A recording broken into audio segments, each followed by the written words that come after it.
Assalamualaikum warahmatullahi wabarakatuh. Innal hamdalillah nahmaduhu wa nasta'inuhu wa nastaghfiruhu wa nu'minu bihi wa natawakkalu alayhi wa na'udzu billahi min shururi anfusina wa min sayyiati a'malina may yahdihillahu fala mudilla lahu wa may yudlil fala hadiya lahu.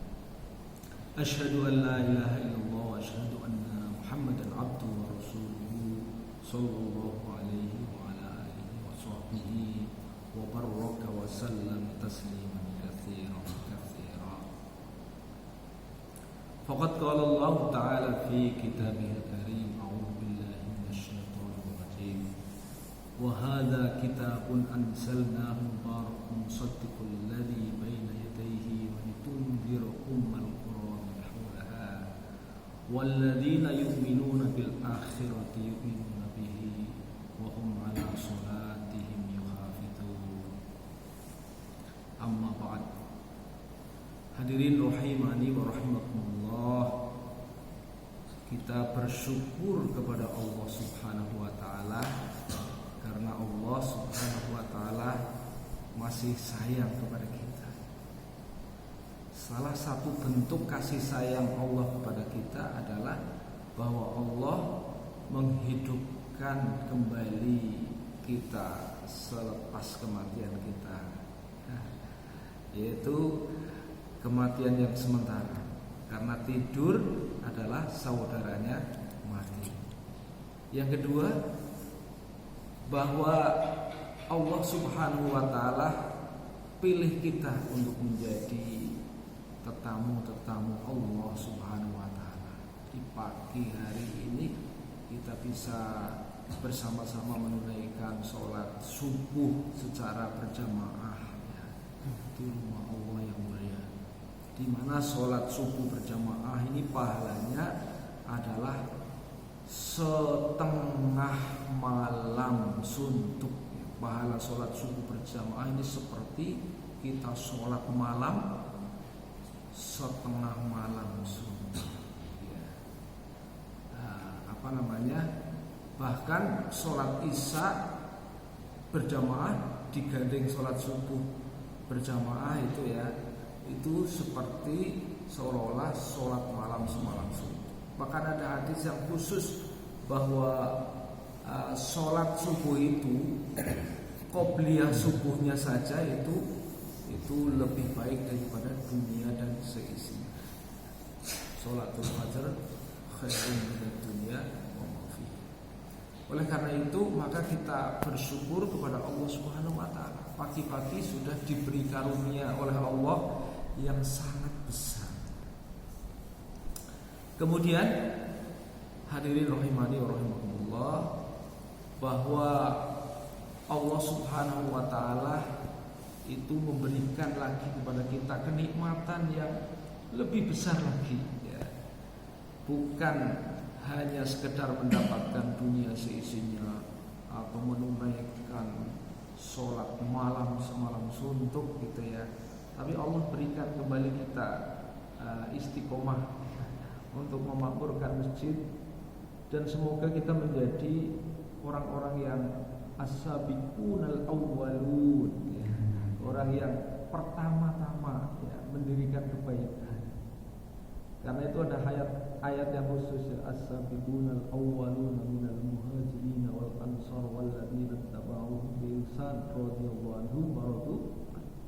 Orang yang pertama-tama ini menegakkan kebaikan gitu.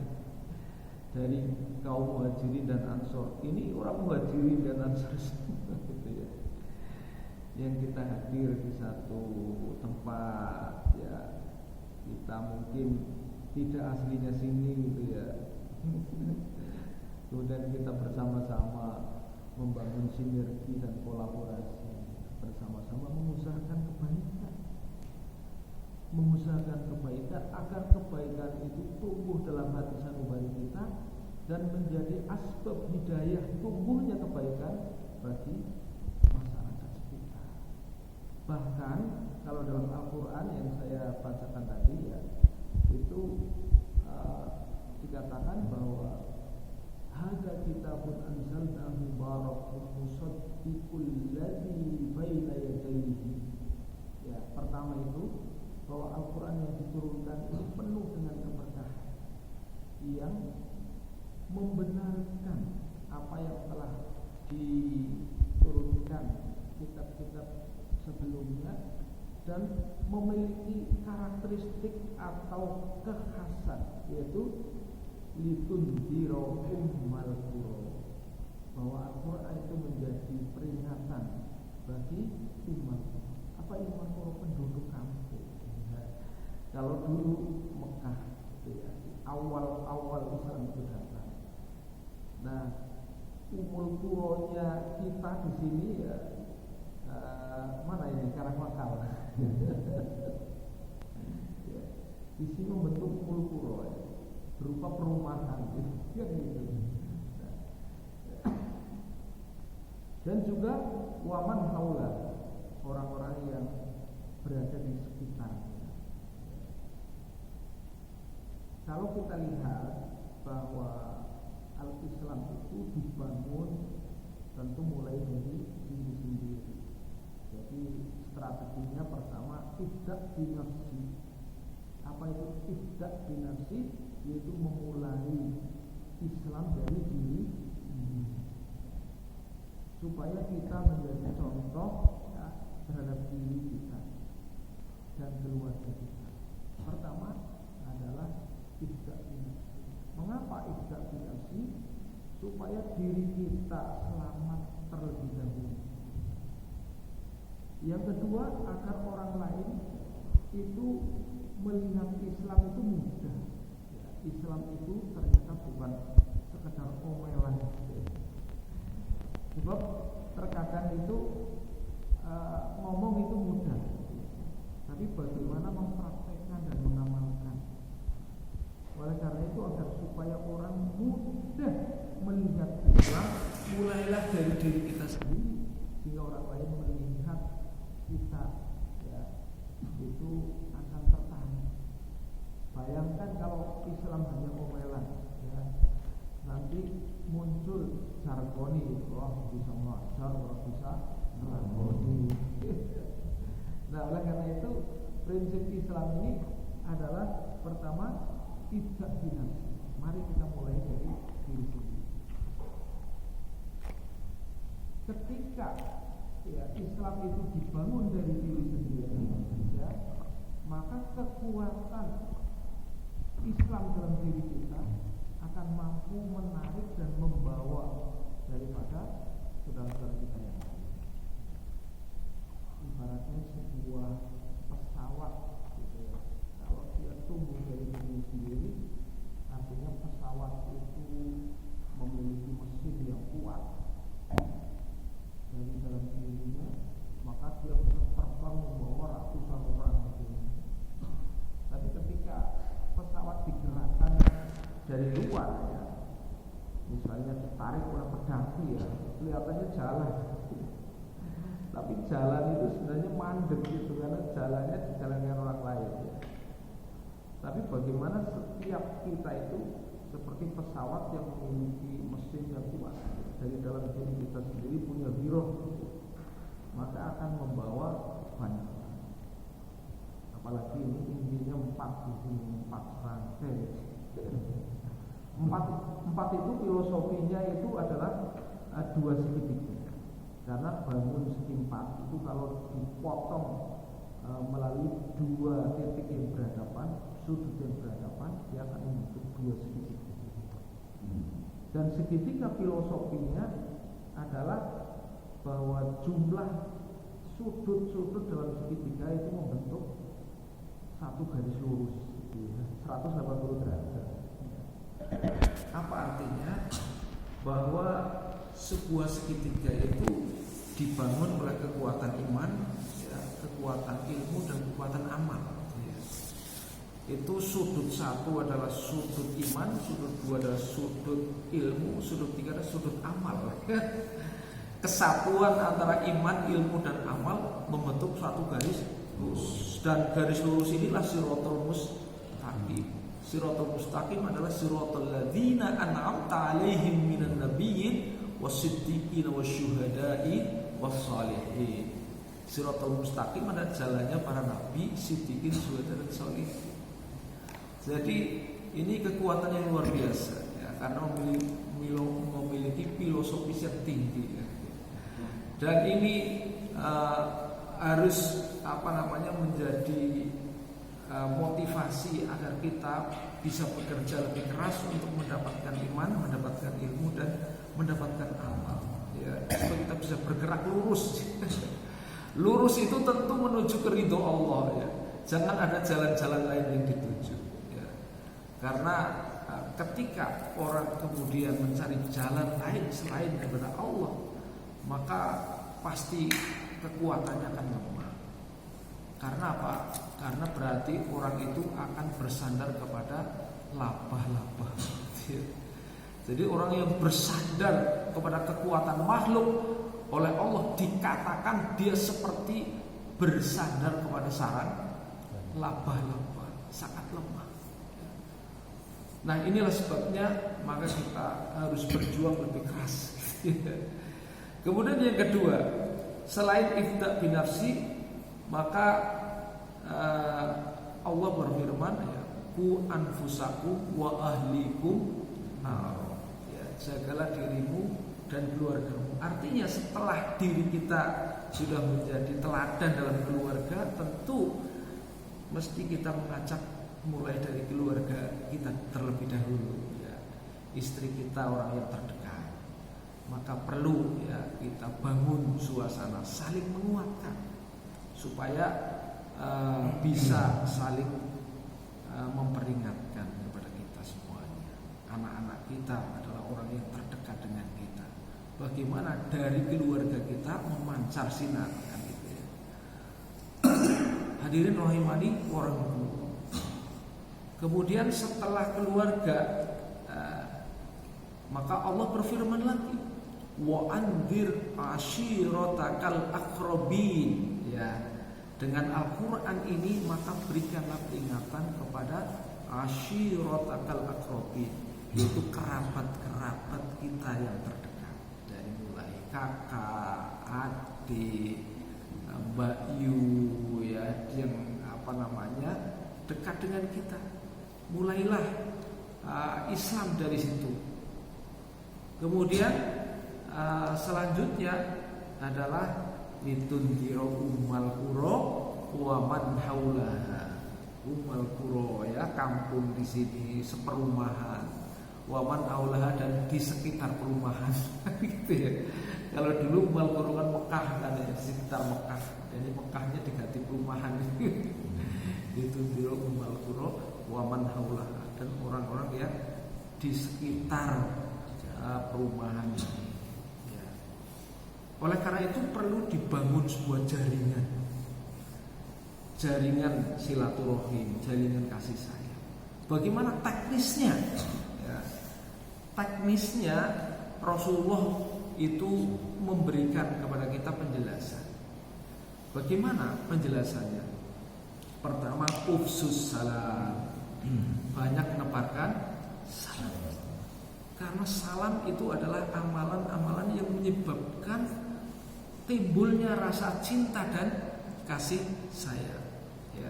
Coba ketika dua orang bertemu, assalamualaikum, assalamualaikum, itu sambil senyuman dengan salam itu luar biasa. Mengapa? Di balik salam ada doa. Assalamualaikum, semoga Allah memberikan keselamatan atas engkau. Ya. Siapa yang enggak suka didoain keselamatan? Coba kita bertemu, semoga Allah memberikan keselamatan kepadamu. Nah, misalnya gitu ya. Maka suka kan? Setiap orang suka apabila didoakan kebaikan, kan gitu. Jadi timbul rasa waalaikumsalam. Maka kalau salam itu sunnah, tapi menjawabnya adalah wajib. Itu luar biasa ya. Allah Subhanahu wa taala memberikan kepada kita tuntunan-tuntunan daripada kehidupan. Kemudian tidak berhenti pada memberi salam, ya, tapi wa'at aimut to'am, ya, jangan sungkan-sungkan sering bawa oleh-oleh. Ya, Pak Teguh silaturahmi Pak Dani itu ya. Ini pulang dari Jakarta kok di jalan ada jajan ini, coba nyicipi. Itu luar biasa gitu ya. Tapi jangan selalu kepada 4 ini ya. Supaya 4 bisa jadi 5, ya berikan kepada tetangga kita yang lain, senyum, bawa jajan ya. Maka pasti tetangga kita akan melihat pada diri kita asar-asar kebaikan. Ini Pak Teguh jamaahnya rajin itu ya, itu ya, jadi beda ya. Perhatiannya beda ya. Kan gitu ya. Itu ya, salah satunya. Kemudian yang ketiga setelah silaturahim, wa aqimus sholata wa nasumniyah, ya, dia sholat ya, sholatul lail ya, di malam hari di saat orang tertidur ya. Kenapa? Karena sholat malam itu adalah salah satu waktu di mana Allah turun ke langit dunia dan mengumumkan, wahai hamba-hambaku, ya, siapa yang berdoa kepadaku, aku akan kabulkan, kan gitu. Inni qarib ujibu da'watad da'i idza da'a falyastajibu li wal yu'minu bil la'allahum yarshudun. Jadi ini penting. Karena apa? Karena doa orang terdahululah yang menyebabkan kita bisa hadir ke masjid. Ya, itu doa orang terdahulu mungkin bisa jadi doanya orang yang tidak kita kenal di sana.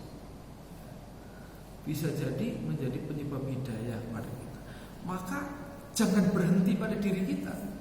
Bagaimana kita juga mendoakan agar tetangga-tetangga kita yang lain juga diberikan kemampuan gitu ya, untuk bisa hadir ke masjid, memenuhi panggilan Allah Subhanahu wa taala. Supaya mementingkan bahwa panggilan Allah hakikatnya adalah panggilan yang besar yang harus kita hadiri ya. Ya, karena kita tahu bahayanya kalau misalnya panggilan Allah tidak ditunaikan kan gitu ya. Nah, ini kita ceritakan dan kita kemas dengan bahasa yang bagus supaya orang tertarik juga ya. Nanti bisa jadi berikutnya lagi nanti tambah. Kalau satu menelurkan satu, wah berarti dari 4 ke 8. Hadirin rahimani wa rahimakumullah. Itulah maka ayat dalam Al-Quran tadi, litunziru ummal qura wa man haula walladzina yu'minuna bil akhirati yu'minuna bihi. Nah, ini walladzina yu'minuna bil akhirati, dan orang-orang yang beriman kepada akhirat. Jadi pertama tumpuan amal yang kita lakukan itu akhirat. Akhirat. Ya. Mengapa kita diingatkan oleh Allah agar tumpuan kita itu akhirat ya? Sebab kehidupan akhirat itu kehidupan yang sebenarnya. Kehidupan di dunia hanya ajang seleksi. Maka ketika dalam suratul Tabarok gitu ya, Tabarakallazi biyadihil mulku wa huwa ala kulli syai'in qadir allazi khalaqal mauta wal hayata liyabluwakum ayyukum ahsanu amala. Jadi kenapa ayat ini Allah menciptakan mati dan hidup gitu loh? Kok nggak hidup dulu baru mati ya? Allah menciptakan mati dan hidup. Ya karena mati dan hidup itulah kematian dan kehidupan yang sebenarnya. Kehidupan yang sebenarnya adalah kehidupan setelah mati. Kehidupan di dunia kenapa tidak didahulukan wal hayat al hayat al mauta? Karena dunia hanya merupakan ajang seleksi. Ya. Jadi ajang seleksi. Hidup di dunia itu seperti setetes air dalam lautan. Wa mal hayatud dunya illa qalil. Ya. Tidaklah kehidupan dunia kecuali sangat sedikit. Qalil. Ya. Jadi kenapa seperti itu? Ya dunia itu sangat sedikit. Sekarang orang yang paling dapat memuaskan hawa nafsu di dunia, ya. Misalnya apa-apa keleksanan gitu ya. Tapi nanti di akhirat begitu diperlihatkan neraka, kemudian ditanya, apakah kamu dulu merasakan bahagia di dunia? Tidak. Kan gitu. Belum dimasukkan. Karena percikan api neraka saja, neraka yang paling ringan itu kalau percikan apinya mengenai telapak kaki kita, maka mendidihlah otak kita. Nauzubillah min. Nah, kenapa kita perlu berbicara akhirat terus? Karena orang supaya sadar bahwa hidup kita sebenarnya bukan di sini, gitu ya. Ini adalah tempat perjuangan, tempat menunjukkan kebaikan kita kepada Allah Subhanahu wa taala, supaya kita mendapat tempat yang sebenarnya. Mungkin itu dulu ya Bapak Ibu untuk membuka suasana ini supaya kita berwawasan akhirat. Karena kalau kita berwawasan akhirat nanti insyaallah rekoso ning dunyo yo sebentar ikih ya, bahasanya sedelo ikih ya kan gitu ya. Tidak menjadikan orang dersul.